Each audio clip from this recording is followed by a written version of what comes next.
Bonjour tout le monde, j'espère que vous allez bien. On va commencer avec le tarot.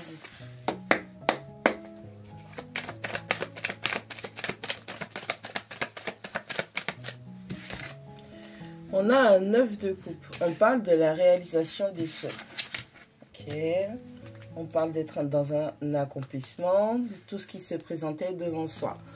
On a le chariot à l'envers et on a le roi de bâton à l'envers. Bon, on a quelqu'un qui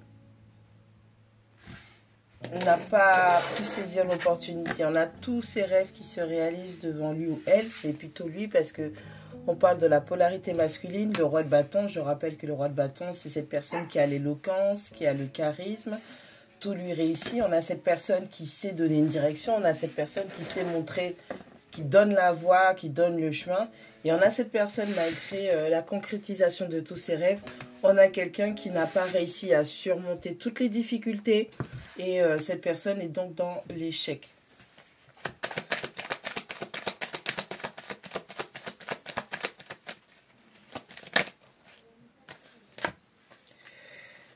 On a la mort. On a le 7 de bâton. On a un 6 d'épée. Et on a la carte du pendu. Bon. Allez. Des grandes leçons qui n'ont pas été apprises. On refuse. On a quelqu'un encore qui se bat pour empêcher cette fin d'arriver. Mais quoi qu'il en soit, son équipe spirituelle, ses guides, le dirigent vers la sortie. Et avec la carte du pendu, c'est quelqu'un qui pense ou se dit être bloqué, mais c'est quelqu'un qui a la possibilité de bouger. C'est quelqu'un qui veut encore avoir des informations, des tenants et des aboutissants par rapport à son expérience de vie, sauf que malheureusement, tout est déjà accompli. On a la carte du jugement. On parle de transformation profonde.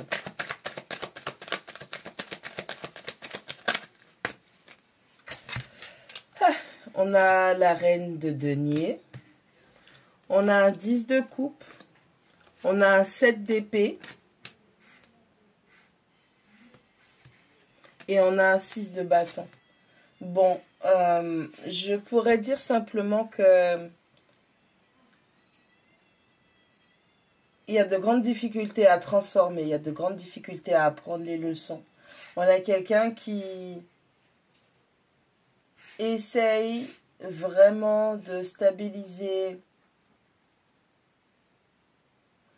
un foyer. Alors, c'est peut-être quelqu'un qui est proche de vous, qui vous connaît, parce que on a ce comportement de voleur, de tricheur, ou quelqu'un qui a manigancé, qui vous regarde être dans votre succès. Alors, ça peut être vous, comme ça peut être quelqu'un en face de vous. Et on a cette personne quelque part qui aurait aimé être dans ce succès, mais qui n'a pas d'autre choix que de trahir. Ouais, ça c'est... Et la carte de la trahison. On a quelqu'un qui veut prendre un nouveau départ. Ouais. On a une personne qui... Ouais. Bon, on parle d'un 3 d'épée, on parle de l'étoile, on parle d'un 3 de coupe. On a quelqu'un qui a échoué à un test spirituel. Alors malheureusement, on a des grandes leçons, des choses qui sont très difficiles et il y a du mal, vraiment beaucoup de mal à accepter la fin, à laisser les choses mourir. On a quelqu'un qui essaye de se battre, qui essaye de retenir les choses, mais ça ne va pas le faire. On a votre équipe spirituelle qui veut impérativement que vous sortiez de cette situation.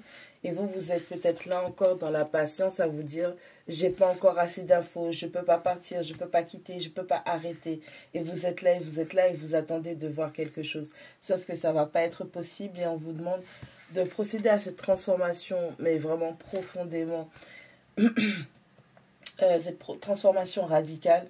On vous demande de reconnaître les choses. Vous avez besoin de plus de pratique et plus de logique quant à ce que vous pensez vouloir au niveau de la famille. Si vous voulez vraiment être dans la réussite, on vous demande d'arrêter d'arrêter les manigances. Pour d'autres personnes, on a le 6 de bâton, on a le 7 d'épée, on a le 10 de coupe.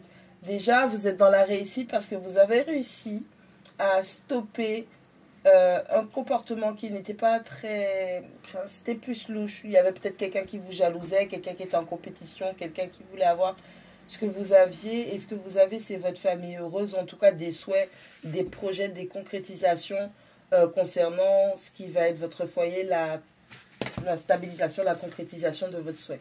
On a la reine de denier, on a le jugement et on a le pendu. Par rapport à cette stabilité et cette praticabilité que vous avez, on vous demande encore de transformer les choses parce que vous n'avez pas encore, avec le pendu, vous n'avez pas encore appris l'essentiel de ce qui est la praticabilité et la logique des choses. On a un 6 d'épée, on a un 7 de bâton, on a la mort. Vous avez deux choix dans cette situation. Soit vous quittez vous-même la situation, vous avancez tranquillement et vous faites confiance à l'univers parce que vous vous dirigez vers de meilleures situations. Soit vous allez le faire dans la guerre, vous allez vous battre, vous allez retenir et vous allez vraiment être dans une phase de la mort qui est une grande leçon, une grande étape, mais ce ne sera pas sans peine. Il y a énormément de souffrance. On a le roi de bâton à l'envers, on a le chariot à l'envers et on a le 9 de coupe. Si vous voulez vraiment vous sentir complet, être dans votre réalisation, votre concrétisation personnelle, on vous dit que la direction que vous avez prise, c'est la direction des embûches et de l'échec.